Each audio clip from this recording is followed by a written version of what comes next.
ಮಳೆಯ ನಾಡೆಂದೇ ಖ್ಯಾತಿ ಪಡೆದ ಹಾಗೂ ಮಂಡ್ಯ ಮತ್ತಿತರ ಜಿಲ್ಲೆಗಳ ಸಮೃದ್ಧಿಗೆ ಮತ್ತು ರಾಜ್ಯದ ಸುಭಿಕ್ಷೆಗೆ ಕಾರಣವಾಗಿರುವ ಕೊಡಗು ಜಿಲ್ಲೆಯಲ್ಲಿ ಈ ಬಾರಿ ಮಳೆಯ ತೀವ್ರ ಕೊರತೆ ಕಂಡುಬಂದಿದೆ. ಪ್ರತಿ ವರ್ಷ ಜೂನ್ ಮೊದಲ ವಾರದಲ್ಲಿ ಕಾಲಿಡುತ್ತಿದ್ದ ಮುಂಗಾರು ಜೂನ್ ಅಂತ್ಯದ ವೇಳೆಗೆ ತನ್ನ ಪ್ರಭಾವ ತೋರಿಸುತ್ತಿತ್ತು. ಜುಲೈ ಮೊದಲ ವಾರದಲ್ಲೇ ಭಾಗಮಂಡಲ, ನಾಪಕಲ್ಲು, ಸಿದ್ದಾಪುರ ಭಾಗಗಳಲ್ಲಿ ಪ್ರವಾಹ ಉಕ್ಕೇರುತ್ತಿತ್ತು. ಜಿಲ್ಲೆಯ ಪ್ರಮುಖ ಜಲಾಗಾರವಾದ ಹಾರಂಗಿ ಅಣೆಕಟ್ಟು ಕೂಡ ಭರ್ತಿಯಾಗುತ್ತಿತ್ತು. ಆದರೆ ಕಳೆದ ವರ್ಷಕ್ಕೆ ಹೋಲಿಸಿದರೆ ಈ ಬಾರಿ ಮಳೆ ಕ್ಷೀಣವಾಗಿದೆ. ಜಿಲ್ಲೆಯಲ್ಲಿ ಗುರುವಾರ ಬೆಳಿಗ್ಗೆ 8:30ಕ್ಕೆ ಕೊನೆಗೊಂಡಂತೆ ಕಳೆದ 24 ಗಂಟೆ ಅವಧಿಯಲ್ಲಿ ಸರಾಸರಿ 10.13 ಮಿಲಿಮೀಟರ್ ಮಳೆಯಾಗಿದೆ. ಕಳೆದ ವರ್ಷ ಇದೇ ದಿನ 39.92 ಮಿಲಿಮೀಟರ್ ಮಳೆಯಾಗಿತ್ತು.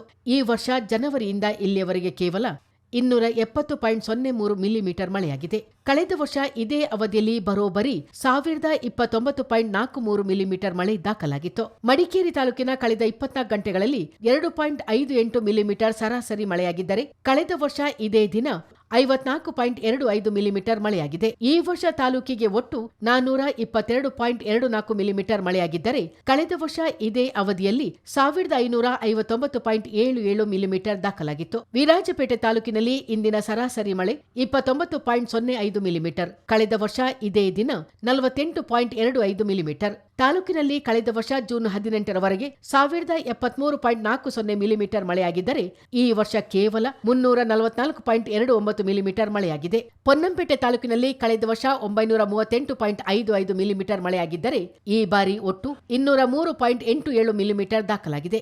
ಇದೇ ರೀತಿ ಸೋಮವಾರಪೇಟೆ ತಾಲೂಕಿನಲ್ಲಿ ಈ ವರ್ಷ ಜೂನ್ವರೆಗೆ 232.40 ಮಿಲಿಮೀಟರ್ ಮತ್ತು ಕಳೆದ ವರ್ಷ 930.07 ಮಿಲಿಮೀಟರ್ ಮಳೆ ವರದಿಯಾಗಿದೆ. ಕುಶಾಲನಗರ ತಾಲೂಕಿಗೆ ಕಳೆದ ವರ್ಷ ಜೂನ್ 18ರವರೆಗೆ 642.34 ಮತ್ತು ಈ ವರ್ಷ 147.20 ಮಿಲಿಮೀಟರ್ ಮಳೆ ದಾಖಲಾಗಿದೆ.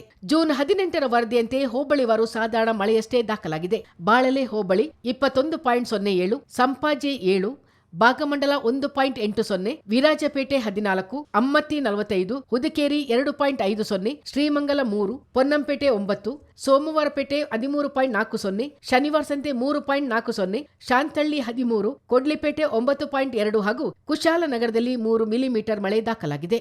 2859 ಅಡಿಗಳ ಗರಿಷ್ಠ ಸಾಮರ್ಥ್ಯವಿರುವ ಹಾರಂಗಿ ಜಲಾಶಯದಲ್ಲಿ ಕಳೆದ ವರ್ಷ ಇದೇ ದಿನ 2849.22 ಅಡಿಗಳಷ್ಟು ನೀರಿತ್ತು. ಆದರೆ ಈ ಬಾರಿ ಕೇವಲ 2825.53 ಅಡಿ ಮಾತ್ರ ನೀರು ಸಂಗ್ರಹವಾಗಿದೆ. ಚಿತ್ತಾರ ನ್ಯೂಸ್, ಮಡಿಕೇರಿ.